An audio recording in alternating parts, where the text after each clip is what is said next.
Hello again from backstage at Rockfest, Wisconsin. I'm Lou Brutus. Tim MCILRATH from Rise Against joins me.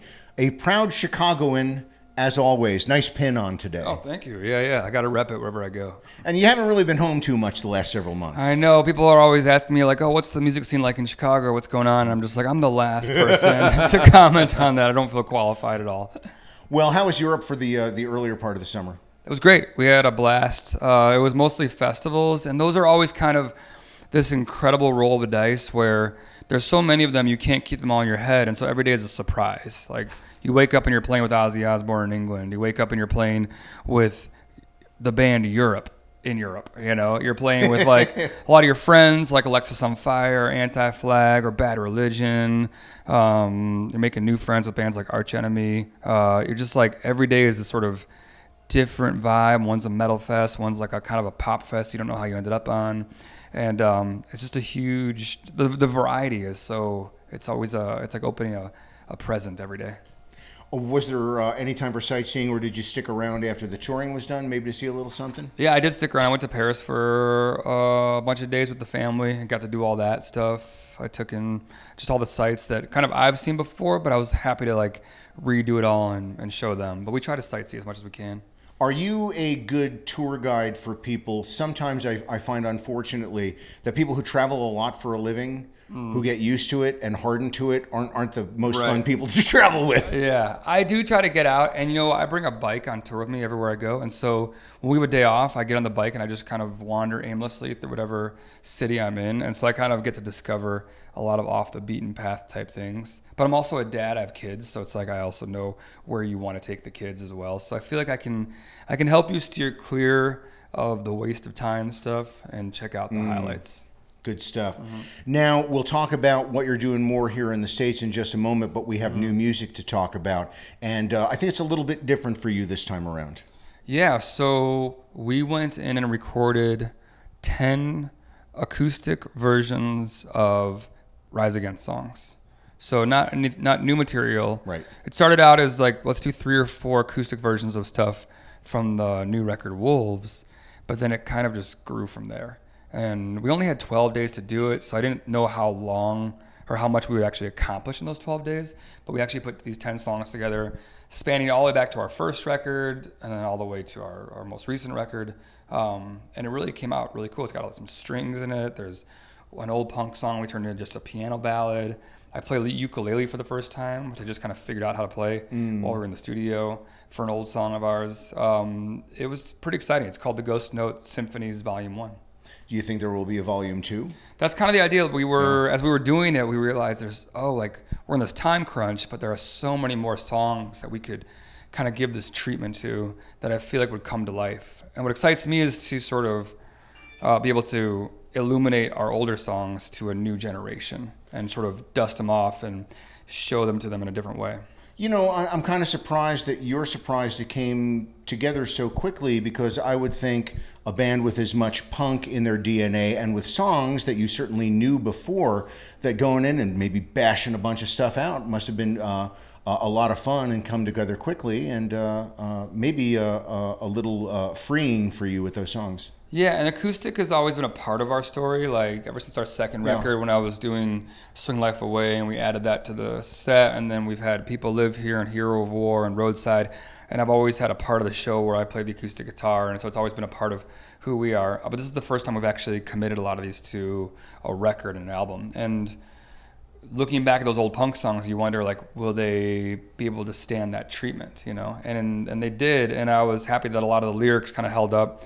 And I've already had people sort of rediscover songs they never heard before, because maybe they're not digging all the way back to our first record and to the 16th song, but now they get to hear it on a ukulele. Or the arrangement originally does not lend itself to maybe paying as close attention to the lyrics, maybe as you might pick out of something quieter. Yeah. So we were a young band, so we were suffering from let's rock! Yeah, exactly. Or like time crunches, budget crunches, production that was not that great. We have 4 days and 16 songs to finish. Yeah. We're still figuring out who we are, and so maybe you didn't catch all the lines, but there's still songs that we're proud of. Let's talk about Morning in America tour. I have to admit, the first time that I saw the tour lineup for this, I actually let out a hooting sound. Right. I was very excited. So did I. Tell me about how it came together, because I think it's been a long time coming. It has. AFI took our band out years ago. Yeah, We were opening up for them on some of our very first tours. They're a band we've always kind of maintained close ties with. They're one of like the first bands from our world that kind of ventured on into bigger success. And so I've always really respected the choices they've made along the way. And I've kind of even looked to them as we kind of followed in their footsteps for so long in terms of navigating major labels, big rock festivals like this one that we were never invited to before. You know, how do you do it? How do you do it while still maintaining your identity and who you are?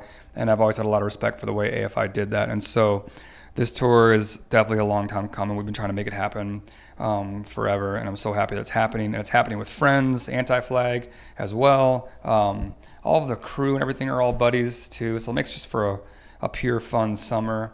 And I think it's a tour that is needed in America right now in 2018. I feel like there are a lot of people out there who maybe feel a little bit alone in their perspectives. You know, they feel overwhelmed by what's happening in the world. And so what we can do is take this tour to all kinds of different cities around America and show you, like, you're not alone. If you feel like you're losing your grip on the hand of history, like, we want to help you grip it tighter.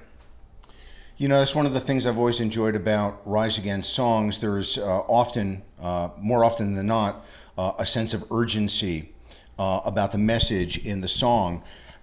As you went back to review stuff to do it acoustically, did you go back to any lyrics that you thought maybe didn't hold up as well as some others did? We didn't do those songs. Oh, of course, no, you would not. But were there any that you hit that you just thought, maybe not my best effort, or it doesn't carry the same weight it did when it was new? Actually, like, reviewing a lot of that stuff, I was kind of proud of my 24-year-old self for putting that stuff down. I try to avoid filler in Rise Against songs. I want them, every word, to be worth its weight in gold. And so I think what's exciting and maybe also sad is how relevant some of those songs are nowadays. Yeah, I know what you mean. Yeah, you would think that these were songs about a point in time, you know. And as a human being, I would rather have somebody say those songs are dated, they don't make any sense. You know, as a musician, they're period pieces. Yes, now. Yeah. It's interesting that you can still play them here today in Wisconsin and have it be like, wow, history is a living, breathing thing, and we are condemned to repeat it sometimes. And sometimes things that should stay dead don't remain dead, and they come back, and you have to take care of them again. That's an excellent point. That's kind of like the theme of Behind Like Wolves, is that, like, all of the trials and tribulations that humanity has gone through, all these monsters like racism and sexism that we thought we put into cages, that we thought we were in a post-racism world, a post-sexism world, that fight is never truly won. Those fires are never truly out. They're always just waiting for the right brush of wind to ignite those flames. Carry it the wrong way. Exactly. Yeah. They're waiting for that battle line. They're waiting for you to turn the other way so they can gain more ground. And that's kind of, I think that the way history works is that you always have to stay vigilant, because these ideas linger in humanity's subconscious, and, like, they're always looking for a way, or for someone to exploit those fears to kind of breathe new life into essentially hate. Well, one last thing before I let you go. Ghost Note Symphonies Volume 1 is due July 27. Yeah. And you do have the Morning in America tour. Do you think you'll do some specific acoustic shows anywhere along the line? We're talking about that right now. We're sort of like trying to figure out our schedule. I would love to bring some of these songs to the live stage. Small, you could just do small venues, fan club like, stuff? Yeah, like, I think, like, something cool. It's a place we wouldn't normally play, you know. And something sort of sporadic, I think, would be fun to kind of bring the strings out and find these songs. And then we have. I have a house. You guys should come play at my place. Your living room. Free barbecue. Yeah, let's make it happen. We also have. Speaking of stuff we're doing, the photographer Rob Fenn. Oh, I almost forgot. Rob Fenn. I'm very sorry. Yes. I meant to bring it up. Oh, yeah. The book is brilliant. Rob Fenn, by the way, is one of the great photographers, particularly music photographers, on the planet. And you tell the story of him going on the road with you guys and creating. We met him at, like, one of these shows. It's like a fest like this. I think he was following Zombie around, and we kind of took some shots of us, showed it to us, and we were immediately like, these photographs are a cut above photographs we normally see. And all black and white. All black and white. And he showed us his Hailstorm book and his Zombie book. The Zombie book in particular is just, because incredible. Zombie's just it's so much fun to look at. Meant to be taken pictures of, for exactly. sure. And he's like, I want to follow you guys around. So we felt pretty flattered that a guy of his caliber was wanting to follow us around. He hopped on the bus for like, I want to say it was like 4 or 5 years all told, because at first it was like, I'm going to do a tour or two, or we're going to put a book out. And we thought, Rob, we're a global band. You need to come with us everywhere. Yeah. Like we have incredible fans in Australia and Germany and England and South America. You need to come many places. This is not the Milwaukee, Rockford, Cleveland run you want right, to be on. Yeah. We've been a band for 18 years. We've traveled this globe so many times. I'm like, you're not going to be able to capture what we do in like a 3-week run, And so we invited him everywhere we went. He came to so many shows, came to the studio during Wolves. And he really, as much as you can possibly kind of distill what it is we do in our relationship with our fans, he did a good job. I wrote a bunch of little snippets in it too, just kind of connecting the pictures to our fans and the story. And it's out now. It's called Whereabouts Unknown. And Rob Fenn did a killer job. People can get it online.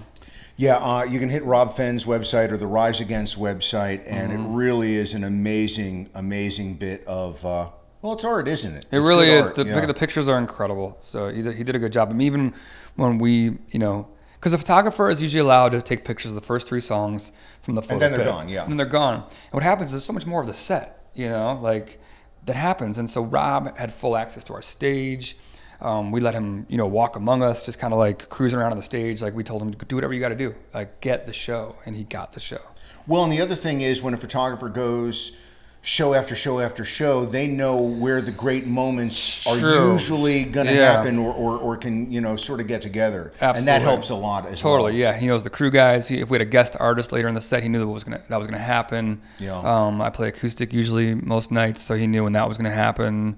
He knew that what we wanted too was the crowd, because if you took a picture of us from the photo pit for the next 30 nights in a row, it's essentially going to look the same. We're just going to look more tired as each night goes on. But like when you bags get when the crowd changes behind you. Rockfest will look different than the Incarceration Fest in Ohio tomorrow. Then we'll look at the Ottawa Blues Fest. It'll all look different. Those settings will all look different. And so Rob got great stages kind of from like our perspective, but with us in it too. And it's a journey for me to look through that book and think, wow, like we did this. And the best photos I've ever seen of you, and these include many of Rob Fenn's photos, are the shot from the stage, crowd behind you, you wading into it, because it sounds so cliche, but it's what rock and roll is all about. Totally. It's about breaking down those barriers between you and the crowd, and sometimes we do that literally. Yeah.